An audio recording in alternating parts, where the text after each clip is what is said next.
स्फुरित होंगे, ज्वाला की तरह नहीं, पक्का समझ लो। दो बातें हैं यदि तुम काम क्रोध से परास्त हो जाते हो। पहला, आप गुरु आज्ञा का उल्लंघन करके कोई गंदी बात देख रहे हो, कोई गंदी बात कर रहे हो, कोई गंदी बात करने वाले लोगों का संग कर रहे हो। अगर ये नहीं तो फिर तुम काम विजयी होने का अहंकार कर रहे हो। अन्यथा स्फुरणा होती है और शांत हो जाती है। उसी मार्ग से चले हुए अनुभव की ये बात है। हम किसी की दूसरी तर्क वाली बात नहीं मान सकते, छाती की बात मानते हैं। ऐसे स्फुरण होता है और शांत हो जाता है, क्योंकि उसके लिए कोई चारा नहीं है। धीरे धीरे स्फुरण भी बहुत कम होने लगता है। पर जहां देखा गया अपने में अहंकार आया कि मैं जितेंद्री, और जहां दूसरे की उन्नति से डाह, तो फिर वही उसको परास्त कर देते। चिंगारी को ज्वाला बनने में देर नहीं लगती। वो चिंगारी तब शांत होती जब भगवत साक्षात्कार हो जाता है, सूक्ष्म रूप से विकार रहते हैं।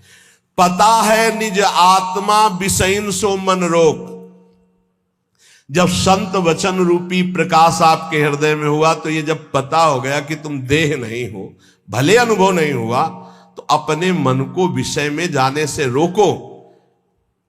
बोले काम क्रोध के वेग की जो सही जावे झोंक। इनका झोंका आता है हवा का, जैसे झोंका, हवा का झोंका आवे, तूफान आवे, किसी पहाड़ का आश्रय ले लो, बच गया। छोटी मोटे पेड़ आदि का आश्रय मत लेना, नहीं टूट के गिर जाएंगे आपके ऊपर, वही मार देंगे। क्या करना है? पहाड़ का आश्रय। पहाड़ कौन है? भगवान के प्रेमी महाभागवत जनों के वचन, या भगवान नाम, या भगवत लीला गुण कीर्तन। जहां कामादि दोष आवे मंजीरा उठाओ, राधा राधा राधा एक मत सुनो मन की। देख लो अभी साफ हो जाएगा गंदगी जो आई थी।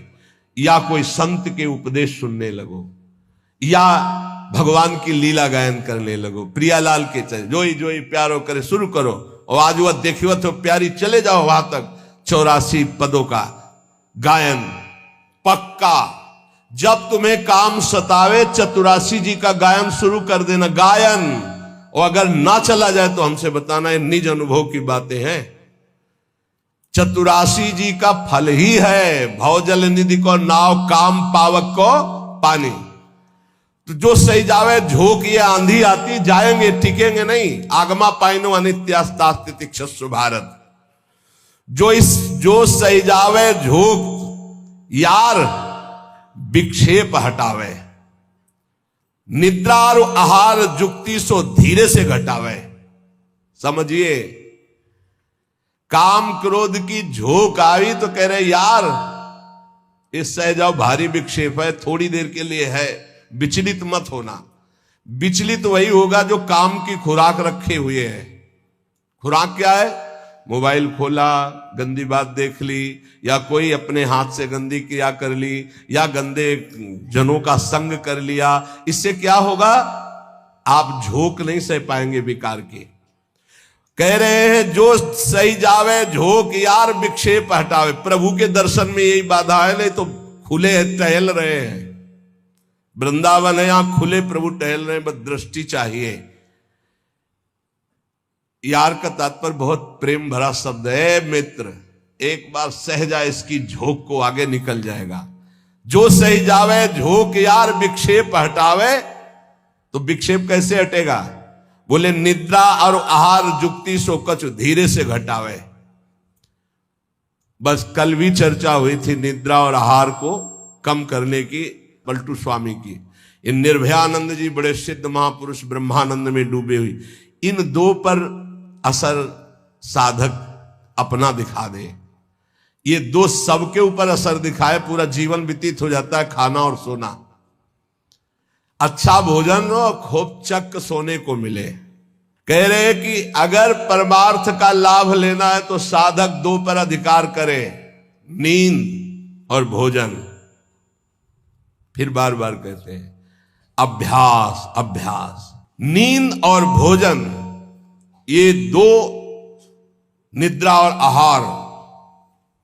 फिर तीसरे पर विजय जो मैथुन, फिर चौथा जो भय। ये चार ऐसे दोष है पूरी सृष्टि को अपने अधीन किए हैं। निद्रा, भय, आहार, मैथुन, ये सब के सम जग उपजाए। सब इसी में फंसे हुए हैं।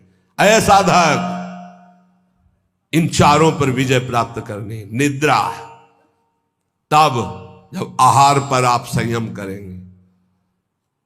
बहुत बार आहार पे चर्चा होती, भाई आहार को संभाल लो, इसको बढ़ाते चले जाओ, एक एक कवल बढ़ता चला जाएगा, इसको घटाते चले जाओ, घटता चला। 400 ग्राम में पूरे 24 घंटे शरीर का सम्यक मेहनत करते हुए पोषण हो जाएगा 400 ग्राम में। यहां यही है कि अगर आप भगवत मार्ग में चलना चाहते हो तो आहार पर संयम करो, तो नींद पर संयम हो जाएगा। आहार पर संयम करो, पर इतना भी संयम न करो कि सीढ़ी चढ़ने उतरने लायक न रहो। उचित आहार लो जितना आपको नींद ना सतावे। ये बहुत बड़ी सिद्धि है। अगर आप निद्रा और भोजन पर शासन नहीं किए तो काम और क्रोध पर शासन नहीं कर पाओगे, पक्का। ये 4 चीजें साधु के जीवन में बिल्कुल शासन में होती। निद्रा, भय, आहार, मैथुन। भय नहीं होता साधु को। साधु का मतलब होता भगवत मार्ग के पथिक, चाहे गृहस्थ हो चाहे विरक्त हो। और नींद पर बहुत शासन होता है, और आहार पर बिल्कुल विजयी होता है वो, और वो मिथुन धर्म का त्यागी होता है, चाहे गृहस्थ हो चाहे विरक्त हो। अरे ऐसे ऐसे गृहस्थ हैं अपने ही पास है कि हम उनकी चरण वंदना करते हैं। वृंदावन में शपथ पूर्वक पति पत्नी कसम खाकर ब्रह्मचर्य से रह रहे हैं। सच्ची कहते हैं, हृदय से साधु बनने पर भी पूरे जीवन डर रहा है इसी बात का। और वो पति पत्नी एक जगह रह करके संयम से हैं, हम उनकी चरण वंदना करते हैं, चरण वंदना करते हैं। कोई भी जगत का महात्मा इस बात से डरता है कि संयोग ना हो। वो संयोग में पड़े हैं, एक ही घर में रहते हैं, ज्यादा जगह नहीं तो हो सकता है कोई एक ही आसन में रहते हो, लेकिन बलिहारी कसम पूर्वक ब्रह्मचर्य। और यही नहीं, बाहर भी रहते हुए ऐसे शिष्य है, तब ये लगता है कि भगवान की कृपा अमोघ है, क्या नहीं कर सकती। और आप लोग तो बैरागी हैं। निद्रा और आहार जुक्ति सो धीरे सो कछु घटावे, धीरे धीरे घटाना चाहिए।